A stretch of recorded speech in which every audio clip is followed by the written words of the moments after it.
Correction de l'exercice 79 qui concerne cette fois-ci la tension électrique. Donc c'était notre chapitre avant celui sur l'intensité.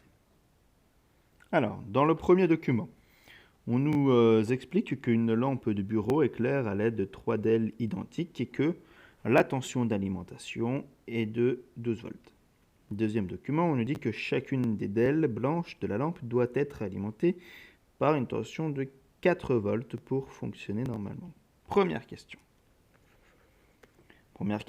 Quelle est la tension d'alimentation de l'ensemble des 3 DEL de la lampe? Bon, là, c'est écrit juste au-dessus. La tension d'alimentation est de 12 volts. La tension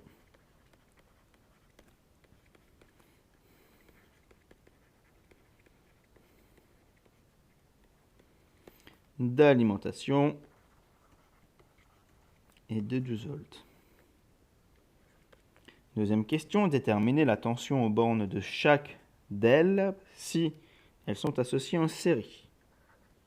Si elles sont associées en série, ça veut dire que on a comme ça, on a un générateur et j'ai mes 3 DEL qui sont les unes derrière les autres.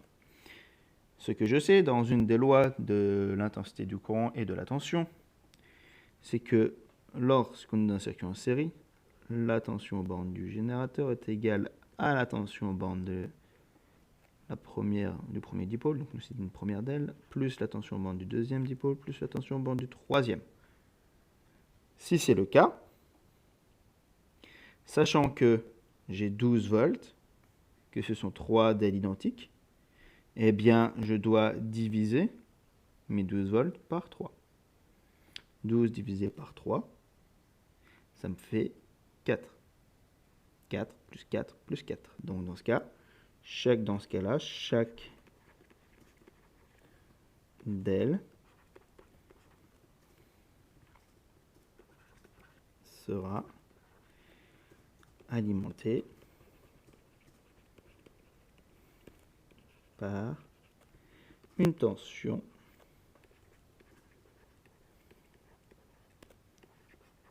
de 12 volts.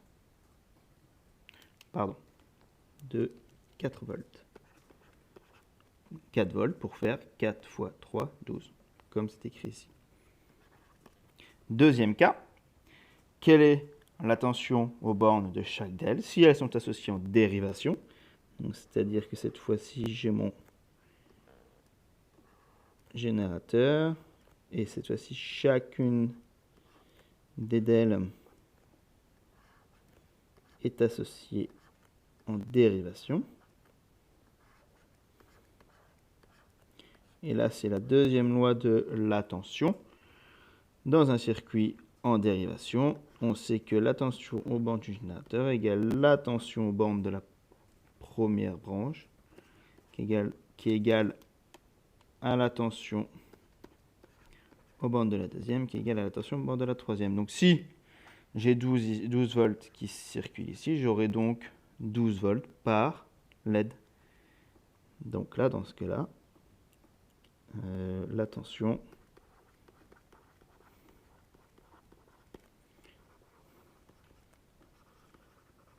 aux bornes des DEL sera de 12 volts. Troisième question.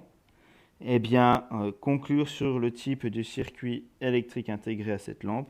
On nous dit dans le document 2 qu'il faut qu'il y ait 4 volts aux bornes d'une LED pour fonctionner correctement. Et donc, il n'a pas le choix, il faut que ces DEL soient branchées en série. Donc, je fais ça pour avoir de la place.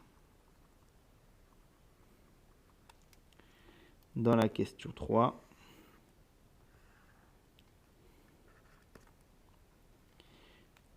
les DEL doivent être branchés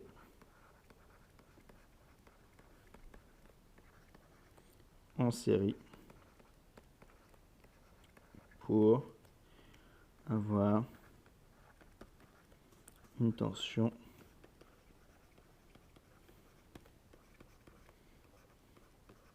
de 4 volts. Voilà, fin de l'exercice 79.